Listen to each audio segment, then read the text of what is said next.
All right, YouTube, how you doing? Welcome back to the channel. It is March 4th, 2022. I don't know why I said the year. You obviously know the year. But we have plenty of NBA games on the slate tonight. Last night, I've told you guys that we have been ice cold. I'm so fadeable at the moment. Last night, we had a tough night, but we did hit our ride of the day. So we're going to give a big shout out here to Sandbox Cards, hashtag ride of the day, guys. If you do want to jump on here and use hashtag ride of the day, our ride of the day was Luka double. Sandbox Cards drops that in the comments using hashtag of the day, and we jumped in and rode with the Luka double there, and Luka did in fact hit there. So I'm popping up this hashtag and it's not staying, so it's probably gonna flash like a strobe light here, but hopefully you guys see that. If you guys want to drop the hashtag ride of the day in the comments, that is what all you got to do. Just use hashtag ride of the day in the comments, and I might jump on one of your plays with you guys. But shout out there to Sandbox Cards for hitting Luka double. That is what we rode with, guys. Use the hashtag ride of the day, drop player prop, and I might jump in with one of your plays there. But let's get to the other shout out of the day here too. We have Metaphor, hashtag grind. Stay tuned to the end of the video for the hashtag of the day. Celtics versus Grizzlies over. Raptors first half, Heat money line, and then even the ride of the day there. I'm including that in this hashtag today. Hit. So shout out there. Great night from Meta for sure. And that's all I gotta say. Way to go. You guys way better than me at this point, which is funny because people get mad at me in the comments for having bad nights and having losing nights and everything like that. It's kind of like, I can admit when I have been ice cold, which I am ice cold lately. But you guys know what we do here. We go through each and every game. I give you where my mind is at. I give you my lean on the game, but keep an eye on the pinned comment for the final play, or final plays, what I'm riding with tonight if you guys want to fade me, because if you're smart, you'll fade me. But if you're a genius, you will ride. But let's jump into it here. We have the Wizards hosting the Hawks here. Wizards, 4-point underdogs at home. This Wizards team been kind of disappointing lately. Up and down. They have two of their best players, Porzingis, who really hasn't even been healthy for them. But Beal out for a season, and Porzingis has been out. He's still out here. I think we lean Hawks.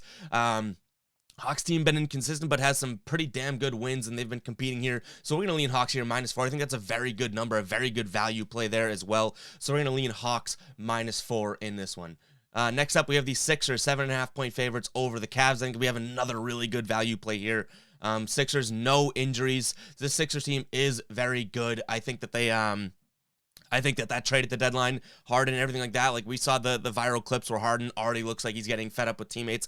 I don't buy into it. I think that the Sixers team is very, very good. 4 wins in a row here. They beat New York and spanked New York by a pretty close score both times, 125 to 109 to 123 to 108. I think this Cavs team is a lot better, but I think you're getting a good play here at 7.5. We're going to lean Sixers here -7.5. I feel like we are flying through these games already, but we're moving fast today. What can I say?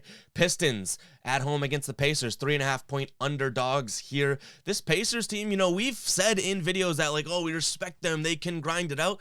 I don't know. This Pacers team with the injuries that they have are pretty tough here. Since the deadline, I feel like they have not really been that great. Now, this Detroit team's in the exact same boat, but this is probably, and I've liked how the Pacers can grind the season, but this is... I'm going to say this is a psycho game. Psycho game alert. I have no take on this game. If you guys have a strong take on Pistons Pacers, you're a psycho. That's why it's a psycho game alert. So I would lean the home team, Pistons, +3.5. I know that that's kind of crazy, them coming off of a back-to-back and everything like that, but there's nothing telling me this Pacers team is going to cover. So psycho game alert here, but I do lean Pistons. Let me know in the comments down below if you guys are a psycho and riding with one of these. But next up, we are flying through these picks, huh? Bulls +3.5 here against the Bucks. This Bucks team now coming off of 2 wins against 2 good teams, too, Charlotte and then Miami. The Bulls 3 losses in a row. I'm going to lean here Milwaukee on the road against the Bulls here. I do think that you catching Chicago on a back-to-back here actually matters. A big-time high-scoring game yesterday. This Bulls team kind of in the ruts here, and I think that Milwaukee finally is starting to hit their stride in the last couple games here. So we're going to lean Milwaukee here -3.5. Next up, we have the Raptors, 8-point favorites over the Magic. We're going to lean Toronto. Keep an eye on the injury report. Van Vliet, questionable. Anunoby is out. Young is also questionable there. Orlando, They did win 2 out of the last 3, but it was against Houston and Indiana. Then they lose to Indiana. Toronto, 2 out of the last 3 as well. Nothing to brag about from their standpoint, but last night losing to Detroit by a couple. I think that Toronto knows they're a better team than that. They bounce back from that, so we're going to lean Toronto there, -8. Next up, we have the Thunder.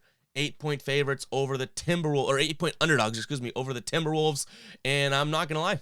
I think we're rolling the rumbling, covering Thunder tonight. For whatever reason, I always rag on the Timberwolves, and I don't know why, but this Thunder team, to me, they have not covered. In their last 10 games, they are 3-7 straight up. They're 5-3-2 against the spread, but in the beginning of the year, they were covering like it's no one's business. But they, as I was saying, they have not covered at home. They're 0-3-2 against the spread at home, but maybe that changes here. We're going to be rolling with the Thunder. I think that's going to be a final play. Keep an eye on the pinned comment. That's going to be a final play. For whatever reason, I got a vibe that the Thunder cover this game. 8 points, I feel like, is a lot against the Timberwolves. So keep an eye on the pinned comment, but we're going to lean the underdog there, Thunder. Pelicans, 3.5-point favorites over, or 3.5-point underdogs against the Jazz here. No notable injuries on either side. I think you lean Jazz. Pelicans playing good basketball, but I think Vegas is now starting to overrate them a little bit here. So we're going to lean Jazz here, 3.5. I think that's a very, very good value play. I think this Jazz team is way better than the Pelicans. And maybe I just don't buy in the Pelicans game yet, but I think at 3.5 points, if you asked me a couple weeks ago what this spread would be, it would be close to double digits. So we're going to lean Jazz there at -3.5. Nuggets, 14-point favorites over the Rockets. Don't want to spend time on this. Rockets giving up on basketball. We're leaning Nuggets there.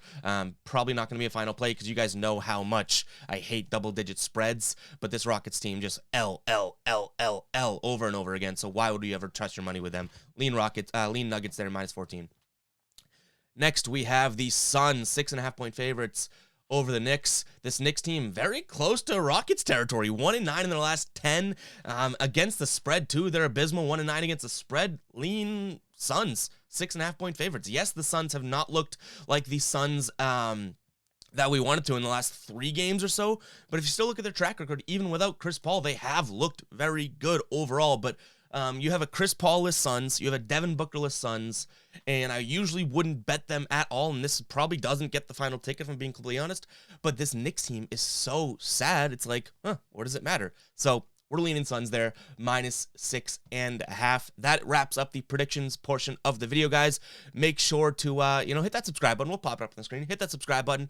I appreciate it. We had a tough last week, I would say. I'm ice cold, but I admit it to you guys. I don't jump on here saying I'm a genius. I admit to you guys when I do catch the L's. But guys, hashtag of the day today is going to be #Fry. It's Friday. #Fry. I made it easy for you guys. You don't have to type Friday. #Fry. Use #Fry in the comments. And all you got to do is let me know your plays tonight. If you have a positive night, a winning night, you guys have a chance to be shouted out just like Meta did. Give me 5 plays. Give me 10 plays. 1 play. Whatever it is. If you have a winning night, a positive night, a positive night, you guys have a chance to be shouted out in tomorrow's video. I feel like we flew through today's video, but maybe we're just on one this morning. You know what I mean? Maybe we're just fired up, ready to get back. So keep an eye on the pinned comment, guys. That is where my final plays will be. Use #Ride of the Day if you guys want to give me a player prop in the comments that I might jump in. But yeah, fast video today. I probably talked a mile a minute, but it is what it is. Happy Friday, everyone. We will catch you guys in the next video. Peace out.